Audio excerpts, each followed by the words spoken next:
Welcome to This Explainer. You know, if you've ever looked at a narrow, cramped little plot of land and thought, there is absolutely no way I could build a spacious, luxurious home there, well, prepare to have your mind totally changed today.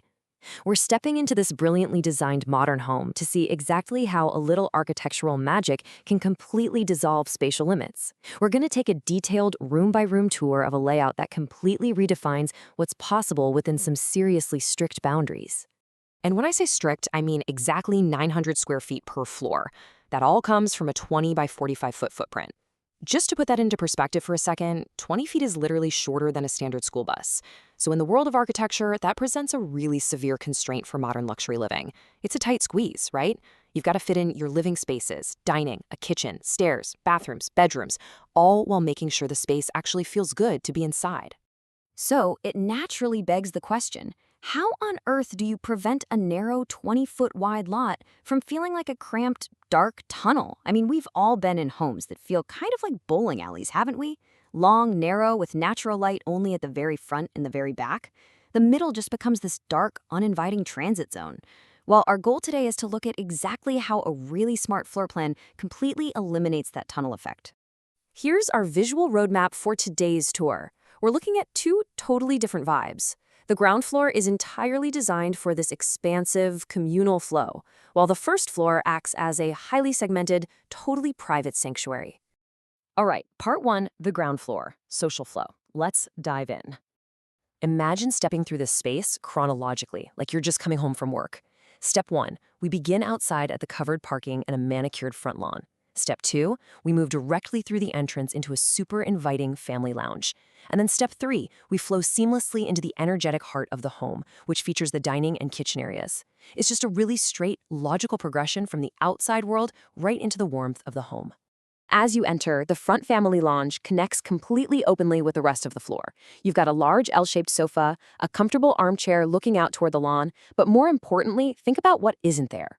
There are no heavy, solid walls chopping up the entrance. By keeping the sightlines completely clear from the front door all the way back toward the kitchen, it creates this highly social, integrated environment right from the second you drop your keys at the door. Now, as we move deeper into the center of the house, past the lounge, we hit that notorious middle zone of a narrow lot that we talked about earlier. So we really have to ask, how do you make this constrained, enclosed center of the home feel massive instead of dark and heavy? Well, the architect solves this using a double height ceiling. This is an absolutely ingenious trick. By removing the floor directly above a specific area, the ceiling just extends right up through the next level. It instantly draws your eye upwards, pulls natural light down from higher windows, and honestly, it completely tricks your brain into multiplying the feeling of volume. It's basically the ultimate antidote to claustrophobia. Right in the middle of the layout, the dining table sits directly beneath this massive void. That's our double-height ceiling. It sits proudly in the center, perfectly adjacent to a tranquil, dedicated puja space. Imagine eating dinner here. Instead of a standard 8 or 9-foot ceiling pressing down on you, the space just soars upwards, completely opening up the core of the house. The real takeaway here is how this incredibly compact footprint comfortably houses all these distinct social and utility zones without ever feeling cluttered. Just taking it all in, there's a massive U-shaped kitchen with a beautiful curved breakfast bar for your morning coffee. There's a really convenient powder room tucked near the stairs, a rear storeroom, and even an open-to-sky or OTS planter area bringing fresh air and greenery deep inside. It's literally a masterclass in fitting the maximum amount of life into a minimal footprint. Moving on to part two, the first floor, private retreats. As we head up the central wooden stairs, the whole vibe of the layout shifts. The first floor breaks away from that open concept downstairs and transitions into beautifully distinct private retreats. We're talking 2 main bedroom suites, a dedicated workspace, and a connecting corridor tailored entirely for individual focus, sleep, and relaxation.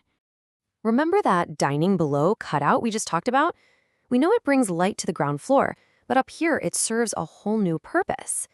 That massive void acts as a physical buffer, forcing the front and rear bedrooms to absolute opposite ends of the house with 0 shared walls. This guarantees maximum auditory privacy, so absolutely no hearing your teenager blasting music or someone taking a really loud Zoom call in the next room. Next up, let's take a look at the genius placement of the study desk. In lots of homes, a hallway connecting two bedrooms is just, well, dead transit space. But when you only have 900 square feet to play with, every single inch has to earn its keep. So instead of wasting this transition area, the architect carved out a perfect little alcove. Right there in the corridor, facing the stairs, there is a built-in study nook. And directly across from it, another open-to-sky planter filled with lush greenery. They took what could have been a totally dark, boring hallway and turned it into a bright, ventilated, and highly functional spot for some focused afternoon work. It becomes a real destination rather than just a passageway. This whole setup ultimately creates a brilliant division of lifestyle. The public life, the noise, the cooking, the entertaining, that all happens in the vibrant, open layout downstairs. Meanwhile, the private life, the sleeping, getting dressed, quiet studying, all of that is safely tucked away, highly segmented, and acoustically isolated upstairs. Stepping into the front master bedroom, you really start to see the luxury elements coming into play.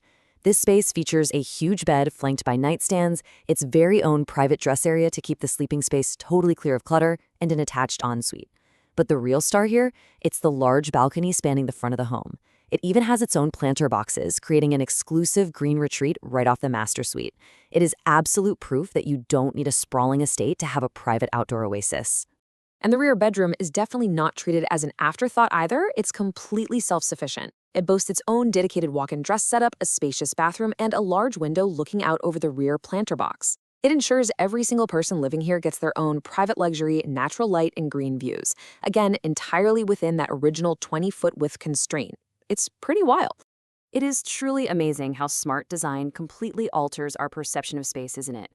By using double height voids and just eliminating unnecessary walls, a narrow, cramped box transforms into a sprawling, luxury sanctuary. So thinking about your own home today, where could you remove a barrier or rethink a dead hallway to instantly multiply your space? Thanks for joining me on this explainer, and keep exploring the incredible architecture all around you.